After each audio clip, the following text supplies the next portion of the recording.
The Greens.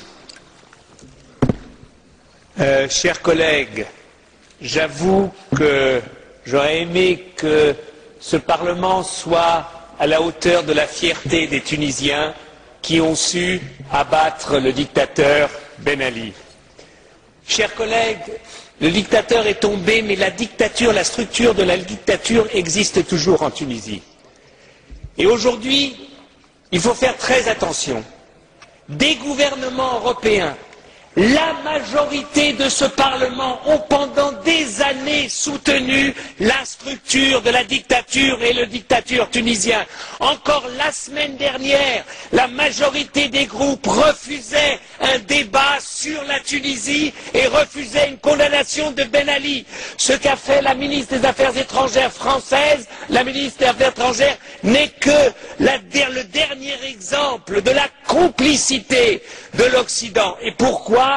Pour la peur, parce qu'on avait peur de l'islamisme. On a raison d'avoir peur de la dictature, de l'islamisme. Mais quand on a vu ces jeunes, quand on a vu ces Tunisiens qui n'avaient rien d'islamiste, qui se battaient pour la liberté, et M.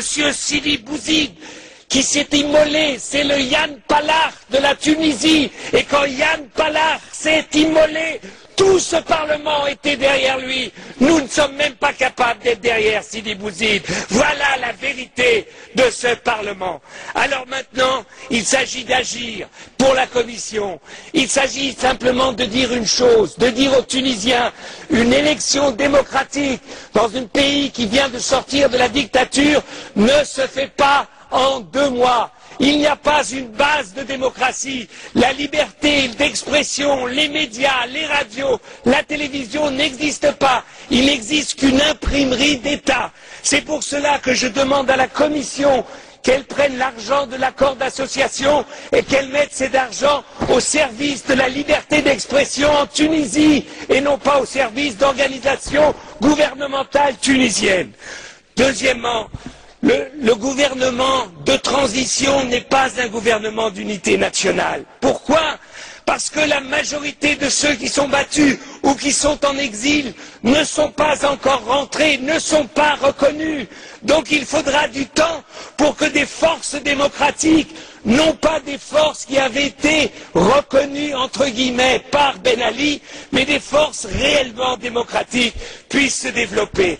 L'Union européenne doit démontrer que pour nous, ce qu'il se passe en Tunisie, c'est la clé de la compréhension et de l'espoir pour tous les pays arabes. Tous les pays arabes, tous les pays arabes, tous les pays arabes.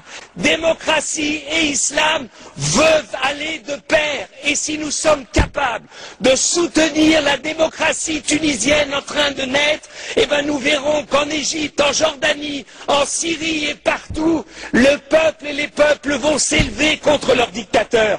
Nous avons une responsabilité, nous tous ici, parce qu'enfin, des Tunisiens, donc une partie du monde arabe, nous montre que l'espoir de liberté qu'on a vu en 89 dans les pays de l'Est, ce même espoir est aujourd'hui en train de naître dans un pays comme la Tunisie, demain en Algérie, après-demain en Égypte ou en Jordanie.